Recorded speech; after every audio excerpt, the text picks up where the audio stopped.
አዙ አንዴ ለማሽ ነበር። እሺ ቦስ። እኔና ርብቃ ከዚህ እንሄድ። ለምን? ወዴት? ምክንያቱም ምንም አይጠቅምሽም አንቺ። ወዴት እንደሆነ ግን አናውቅም። እሺ ለስንት ጊዜ? እስከ መጨረሻው ወይም ደግሞ ለትንሽ ጊዜ ሊሆን ይችላል። አረ ለምን? አዙ ምንም አይነት ጥያቄ አትጠይቂ። አይ የአንቺ ስራ ምን መሰለሽ?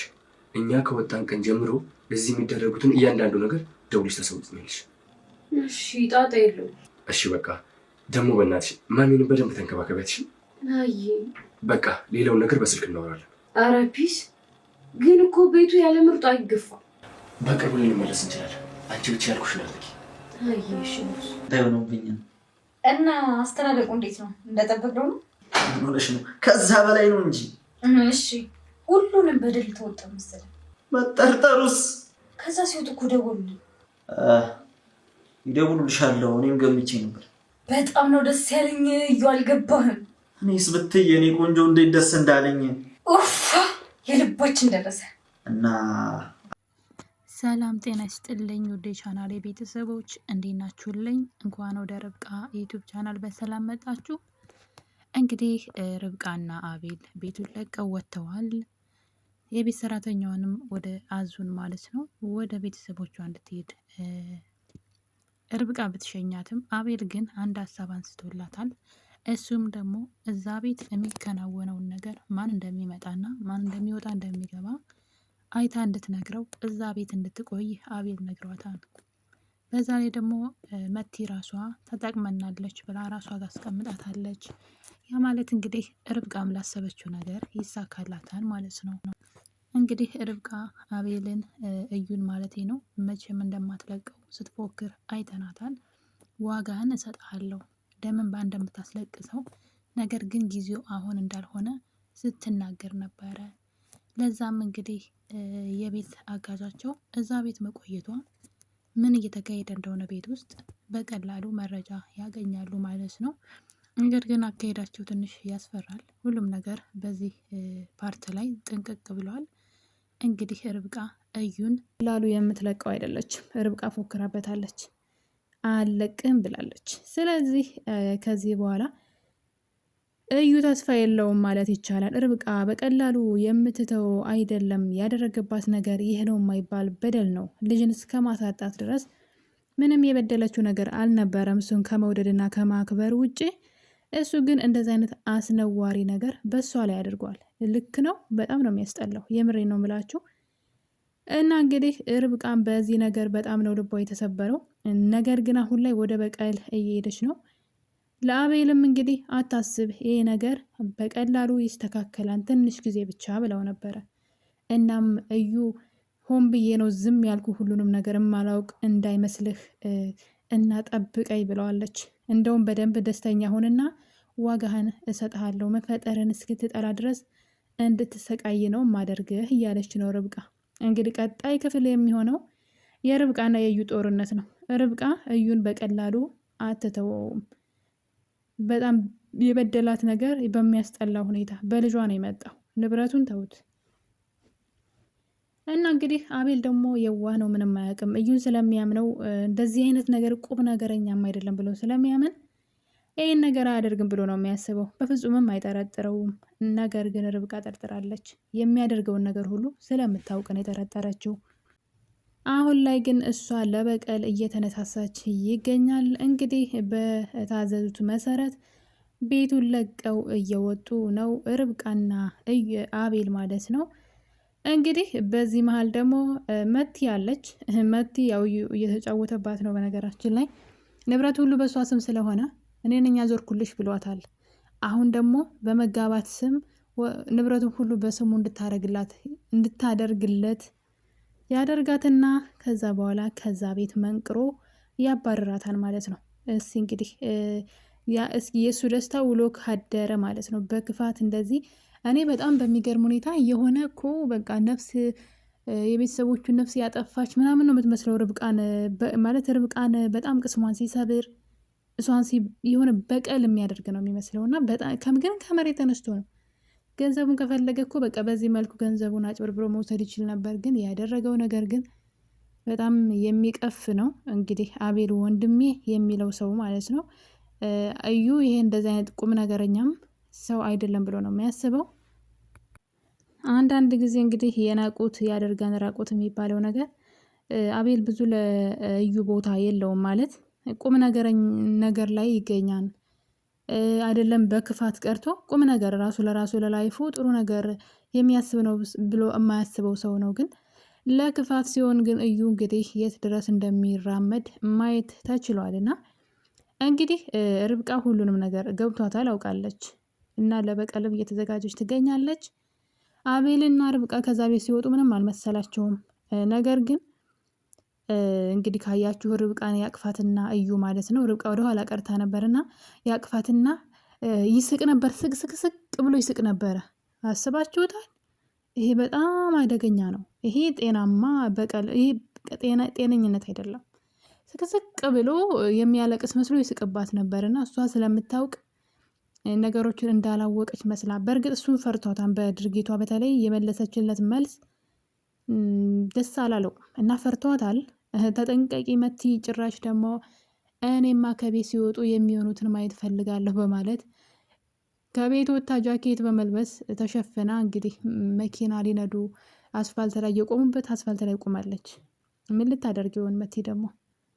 መቲ እንግዲህ ለጊዜው ብስቂም ነገር ላይ መልቀስሽ አይቀርም እዩ፣ ላንቺም አይመለስም። ክፋቱ በጣም ክፉ ነው ሲበዛና እንግዲህ የሁሉ ነገር ማሚቴ ብትነቃ ኑሮ የሁሉ ነገር አይፈጠርም ነበረ። ግን ማሚቴ አሁን ልትነቃ አልቻለችም። አቤልና ርብቃ ደግሞ ማሚቴን ጥለዋት ሄደዋል። ያ ማለት ደግሞ እዩ ሊጫወትባት ይችላል። እንደፈለገው የቤቱን ካርታ በስሙ እንድታዞርለት ሊያስፈራራት ይችላል፣ ሊያስፈርማት ይችላል። ብቻ ማንም ሰው እዛ ጋር የለም። ስለዚህ ቤቱን በራሱ ስም ለማድረግ ጊዜ አይፈጅበትም። ማሚቴ ካልነቃች ነገሮች ሁሉ ይበላሻሉ።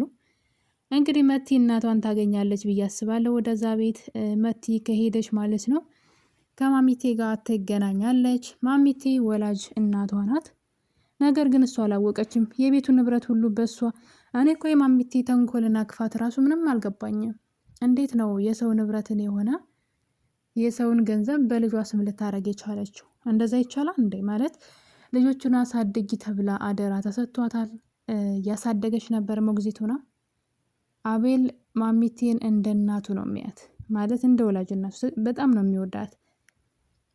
የእሷ ክፋት ስላናደደው ነው እንጂ እንደዛ የተናገራት። በጣም ነው የሚወዳት እና እንዴት እንደዛ ታደርጋለች? እንዴት የልጆቹን ንብረት ወይም ደግሞ የአቤል የሆነን ንብረት እንዴት ነው በመቲ ስም ልታደርገው የቻለችው? ናም ርብቃና አቤል እንግዲህ አዲስ ህይወት ለመጀመር ቤቱን ለቀው ወደ ሌላ ቦታ ሄደዋል ይመስለኛል። በክፍል 30 ምዕራፍ 1 ያለቀ ነው የሚመስለው። እንግዲህ ክፍል 30 ላይ ሁሉም ነገር ጸጥ ነው ያለው። ቀጣይ የሚሆነው እንግዲህ ርብቃ በቀል መጀመሩ አይቀርም። እዩን በድብቅ እንደምታዩት ሳሎን ቁጭ ብላ ስለ እዩ እያወራች ነበረ። ስለማላውቅ አይደለም ዝም የምልህ፣ ራቅ ብዬ እየተመለከትኩ ነው እያንዳንዱ የምታረገውን ነገር። ደምን ባስለቅሳለሁ አለቅም እያለች ስትፎክር ነበር። እንግዲህ ተራው የሷ ነው ማለት ነው። ግን ከምንም በላይ ግን ልጇን ማለት አንዳንድ ሀብቱ ሊመለስ ይችላል ምናምን የኮተት ነው፣ በቃ ትርፍ ነገር ነው። ልጇን ያክል ነገር ማትመልሰው ልጇን ግን ነጥቋታል። እና ይሄ በምን አይነት በቀል ራሱ ብታደርግ ልትመልሰው ራሱ የማችለው ነገር ነው። እዩ ምናልባት አሁን የሰበሰበውን ሁሉ ነገር ሊያጣ ይችላል። ርብቃ ልታሳጣው ትችላለች። ነገር ግን ልታሳጣው የማትችለው ነገር አለ፣ ወይም ደግሞ ልትተካው የማትችለው ነገር ልጇ ነው ማለት መሆን የሌለበት። ሲጀመር ዳይሬክተሩ ተሳስተዋል። የርብቃ ልጅ ሊሞት አይገባው ነበር እና እዩን የፈለገ ብትበቀለው የፈለገ ብታሰቃየው ህልሙን ባዶ ብታስቀረው ማለት ነው ልጇን አይተካላትም። በቃ ይሄ ፓርት ብቻ ነው የሚያናድደው። ግን በቀጣይ እንግዲህ ርብቃ እዩን እያንዳንዱ ህይወቱን ታመሰቃቅልበታለች ማለት ነው። በሷ በልቅሷ ሲስቅ ነበረ፣ በሚያሳዝን ሁኔታ በሀዘኗ ሲሳለቅ። ሰው እንዴት በሰው ሞት እኔ በስመ ስላሴ የምር እስኪመስለኝ ድረስ ማለት ድራማ ራሱ አልመሰለኝም። በጣም ነው የፈራው ሰው ልጁን ራሱ ማለት ነውና እንደዚህ አይነት ክፋት አይጣልባችሁ። በጣም ልቅ የሆነ ማለት ነውና እንግዲህ የርብቃ ቀጣይ እቅድ ምን ሊሆን ይችላል? በነገራችን ላይ እዩና ርብቃ የሆነ የስጋ ዝምድና ያላቸውም ይመስለኛል። አባታቸው አንድ ነው። ማለት አንድ ሰው ነው በቃ የሚያውቁት። የሁለቱም አባት አንድ ሰው ነው ማለት ምናልባት አሳድጎት የርብቃ አባት እዩን አሳድጎት ከሆነ አላቅም፣ እንዴት እንደሆነ ባላቅም፣ ግን የእዩ አባትና የርብቃ አባት አንድ ሰው ናቸው። ስም አይደለም የሚመሳሰሉት፣ ማንነታቸው ራሱ አንድ ሰው ናቸው፣ በስም አይደለም። ከውጭ በመጣ ጊዜ እዩ ወጥቶ ሲያገኘው ነበር እንግዲህ ያን ንጉሴ የሚባለውን ማለት ነው። ርብቃ ደግሞ አባቷን ሳታገኘው ነው ተመልሶ ሄደው። ስለዚህ አንድ ሰው ናቸው። በስጋ ይዛመዱ አይዛመዱ አላውቅም፣ ነገር ግን አንድ ሰው ናቸው። መቲ ደግሞ የርብቃ እህት ናት። እንዴት ነው አብረው ነው ያደጉት እስከ 7 ዓመቷ ድረስ። ካደገች በኋላ መቲ ትጠፋባቸዋለች ከቤት እና ስለጠፋች ወደ ውጭ የሄደች ስለመሰላቸው ወይም ደግሞ በድርጅት ወደ ውጭ የተላከችባቸው መስሏቸው የርብቃ እናት እሷን ለመፈለግ ነው ወደ ውጭ ሀገር ሄደችው። በዛው እንደሄደች እዛው መኖር ጀመረች ማለት ነው። እና የተወሳሰበ ነው። ዝም አሁን መቲ ስለ ርብቃ ልጅ መሞት እንዴት ስትደሰት እህቷ መሆኗን ያወቀች ቀን እንዴት ልትሆን እንደምትችል ራሱ እዩ ራሱ ወንድሟ መሆኑን ሲያውቅ ምን ሊሰማው እንደሚችል መገመት አያቅትም። ነገር ግን በጣም ስራው ያስጠላን። በእርግጥ ግዴታ ዘመዳችን መሆን የለበትም አይደለ? ሰዎችን ለማስለቀስ ለማሳዘን መርጠን አይደለም መሆን አለበት እያልኩኝ አይደለም። እና በጣም ነው የሚያሳዝነው። እንግዲህ እና አቤል ሁሉንም ነገር ባንድ ያተዋል። ማዘሯም እንግዲህ እስካሁን ድረስ አልነቃችም። ለዚህ ሁሉ ነገር ግን ተጠያቂዋ ማዘሯ ናት፣ ርብቃም ናት ብዬ አላስብም። ሴትዋ ስሙን ሁሉ የቤቱን ንብረት ሁሉ በልጇ ስም ያስቀመጠች ሰው ናት። እኔ እኮ ምን አይነት ደፋር እንደሆነች አላውቅም። አደራዋን በመብላት እንግዲህ የአቤልን ንብረት በሙሉ ወደ ልጇ ስም በማዞር ነው እንግዲህ ልጇን ያየቻት ቀን ደግሞ እሷ ራሷን ስታ ትወድቃለች። ልጅቷ እስካሁን ማሚቴ እናቷ እንደሆነች እንኳ አታውቅም። ነገር ግን እዩ ሊጠቀምባት ስለፈለገ ማሚቴ እነሱ ጋር እንድትሆን ይፈልጋል።